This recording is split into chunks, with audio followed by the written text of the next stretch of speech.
Mentality, where I talk about all things marriage, motherhood, and mental health. Today I'm going to be sharing tips with you on how to manage stress at home. Before I get started, I do want to say that this information is only based off of personal experience and is not to be used as a substitute or replacement for medical advice. Okay, let's get started. So, stress. Every single person on this planet has experienced some form of stress. Stress is something that is often unavoidable, mainly because we do not have control of every single thing in our life. Stress can be caused by something small, like somebody cutting you off in traffic or dropping your coffee in the morning, to something huge like a global pandemic.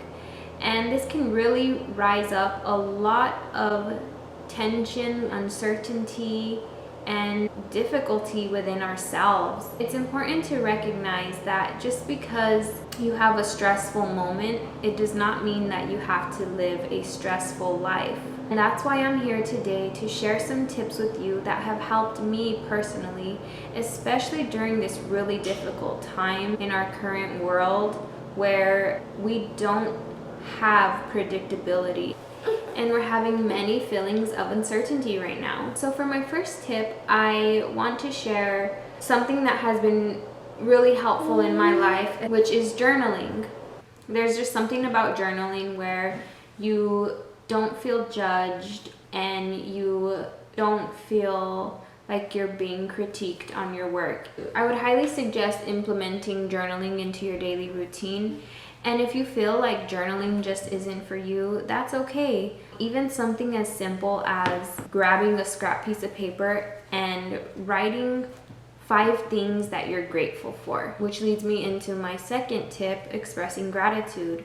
Expressing gratitude is really helpful when you feel like you are just under this dark cloud of negativity. Taking a step back from that, and whether it be writing down on a piece of paper, typing it in your phone, or even just saying 3 to 5 things that you're grateful for, really shift your focus from thinking of all the negative things in your life to thinking of the positive things. And a lot of times we take for granted the very simple things that we have in our lives that bring us a sense of comfort and security. Something as simple as having a bed to sleep in, we don't really acknowledge in our day-to-day life because we're very caught up in the stressful moments. And so my next tip leads me to practicing mindfulness. So the basic idea of mindfulness is fully living in the present moment. As simple as that sounds, oftentimes it's really hard for us to live in the present moment. That's why it's important to practice mindfulness in many different aspects of your life, whether it be when you're eating or when you're taking a shower or when you're going for a walk, or even just being physically present with your loved one or a friend. Something about mindfulness is allowing yourself to acknowledge the different senses. So touch, feel, smell, taste, see. So when you're in a stressful moment, allow yourself to take a step back and just be like, okay, where am I right now? Oftentimes we really get stuck in moments like the past or the future to the point that we forget exactly where we are in this moment. That's why it's important to connect with your body. And the emphasis of mindfulness is that mind-body connection. So having that connection will really allow you to set yourself free from any of the negativity that is happening in that moment. Another tip would be meditating or deep breathing. Meditating is definitely a skill that needs nurturing.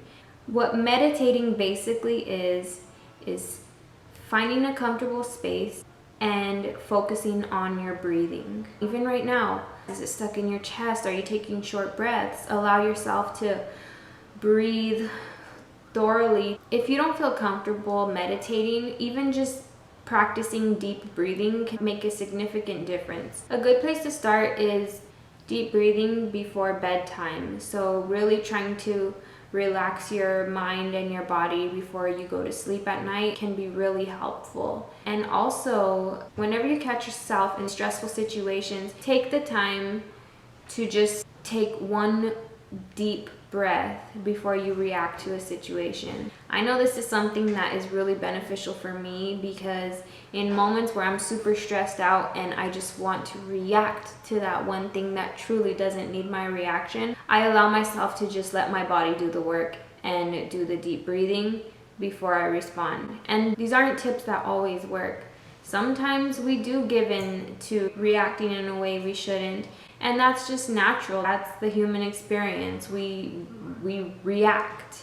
But just using these tips as an alternative can really be helpful. Another tip that has actually really helped me, especially during this time where I have no choice but to be at home, is decluttering. I would suggest even just starting off with one drawer, just a small drawer that you have that maybe needs decluttering. I would start there and see how that makes you feel. If it makes you feel good, then you're gonna wanna do it to the next drawer, and before you know it, you're gonna wanna declutter a room, and it's relieving. And if you feel that way about decluttering that certain space, that makes room for your mind to think clearer as well.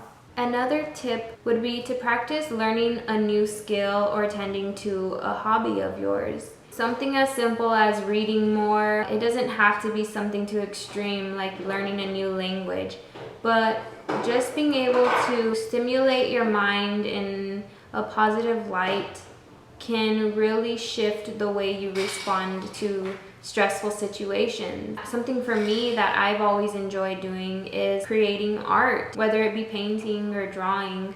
These are things that really spark joy in my life, and it's important for me to tend to those things more so it can allow me to respond more clearly to stressful situations.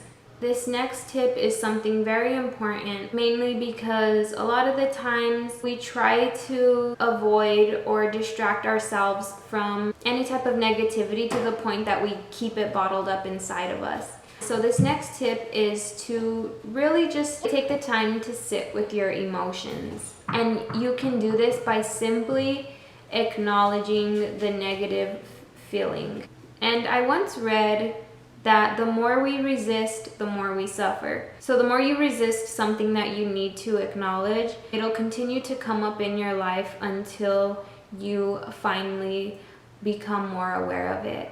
That's why it's good to really just allow yourself that time to feel, because it's normal. We're human. We're not always happy. We're not always positive. We're not always calm. So just giving yourself that time to feel, that's totally normal and that's totally fine. Another tip would be movement.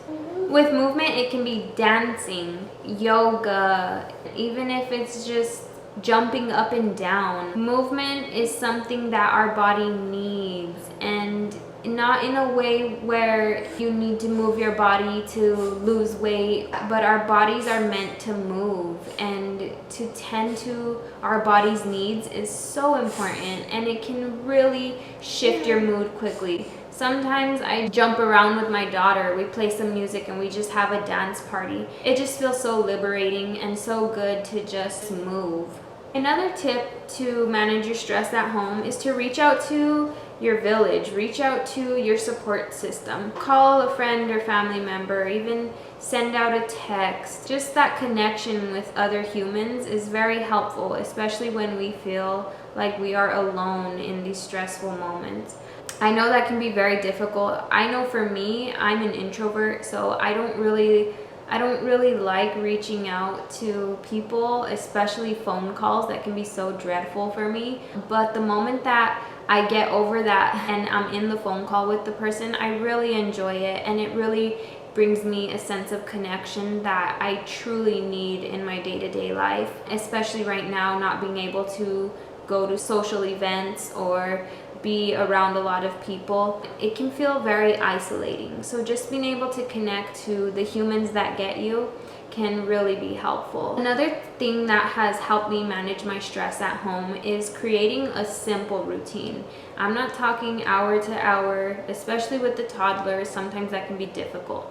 But having a routine with the toddler is also very helpful. Creating a very simple routine can make such a huge difference because you actually have things to look forward to, and it feels good when you accomplish those things. It can be very simple. For example, brushing your teeth in the morning and then going for a walk. Just something so simple can really shift your mindset from being stressed out to relieved. Another helpful tip would be to just go outside, take in the fresh air, listen to the sounds of whatever it is in your area, whether it be the sound of birds or cars, just really taking in that outside experience and taking in what nature has to offer is very beneficial, because it separates you from your stressful world to just peace in that moment. Another helpful tip is limiting your social media usage. It's so easy to just hop on your phone and get sucked into the virtual world that it separates you from your reality. So to be able to limit what your mind is being exposed to throughout the day can really change the way you manage your stress at home. My last tip would be to try to give yourself a healthy meal and staying hydrated. Often when we are really stressed out, we resort to unhealthy coping mechanisms. And I mean, don't get me wrong, I love to snack. I love eating chips and all of that stuff. But at the same time, I want to nurture my body in a way that will make me feel good at the end of the day, as opposed to something that's going to continue to weigh me down. No pun intended. Just kidding. So even if it's just one meal of having healthy greens on your plate with a big cup of water and just nurturing your body and giving your body what it needs can really not only change the way you feel physically, but it will also change the way you feel mentally. So yeah, even if it's just one meal out of the day, and just drinking water throughout the day can be really helpful. And it's just a good feeling to give yourself what your body needs. And that's it. I hope you enjoyed these tips that I gave you. I am going to try to post weekly and give you guys tips and useful information to get you through some difficult times or bring a little bit of light into your world. If you haven't subscribed, please subscribe to my channel. Thank you for watching this video today, and I am sending love and light your way. Bye.